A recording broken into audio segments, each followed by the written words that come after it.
définition du mot trans, l'orientation sexuelle, l'identité de genre et gender non-conforming. Putain, mais c'est ouf, au capital de Sacramento, quoi.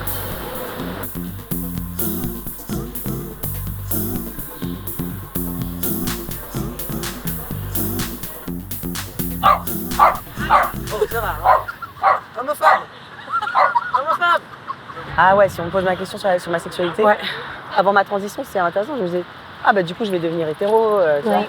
Mais en fait, non, parce que tu vas dans un autre monde, quoi. Mais bon, peut-être qu'hétéro queer, c'est le plus juste. Et maintenant, je vois que les mecs trans peuvent m'attirer. Parce que justement, aussi parce que peut-être je les connais, il y a une complicité que j'avais pas avant. Mais maintenant que moi je fais ma transition, il y a un truc. Je suis là, je trouve sexy, tu vois. Je comprends. Ah bon? Mais donc j'ai l'impression que ouais. Du coup donc ça veut dire que je suis bi-queer. Bi-queer. Bi-queer. Je suis bi-queer. Donc tu m'as dit que toi tu avais une organisation de ta vie amoureuse, polyamoureuse. Ouais. Toutes les relations polyamoureuses sont différentes. Ouais, d'accord. On sait qu'on veut être dans notre vie, mais on n'est pas comme un couple normal. On se voit pas chaque jour, on se parle pas chaque jour. Le but, c'est de tous se supporter. C'est comme une petite famille, un petit... Se soutenir. Ouais, exactement. Puis de toujours se mettre des barrières puis dire « Oh non, je suis avec cette personne-là ».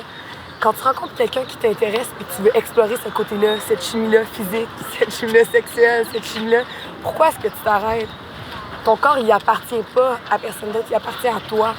Il y a des gens qui ont 3 primary, une secondary. Il y a des gens qui ont une primary, 3 tertiaries, une secondary. Tu sais, c'est comme, il y a vraiment pas, il y a pas de règle avec ça.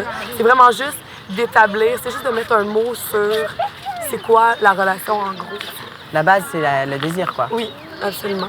Mais le désir de connaître cette personne-là, de l'avoir dans ta vie, c'est de la communication constante. C'est ça que j'aime de la polyamorie. Quand je le vois, si je peux le mettre en physique, c'est comme si c'était un livre qu'on écrit sans arrêt. Tu réécris, tu ajoutes, tu mets des notes, ça c'est le fun, il y a des trucs qui changent. J'ai l'impression que ça marche finalement, potentiellement, ça peut que mieux marcher avec la monogamie en fait. Donc je suis vraiment à fond dans ton équipe en fait, théoriquement. Après tout ça est théorique, parce que ça dépend des gens, mais je dis même pas pour moi. Si tu peux aimer faire des rencontres et tout, je trouve vraiment que c'est une vraie piste de réflexion que je dois mener aussi avec moi-même et travailler sur ma jalousie et tout, parce que je sais que c'est quelque chose qui a abîmé aussi mes relations.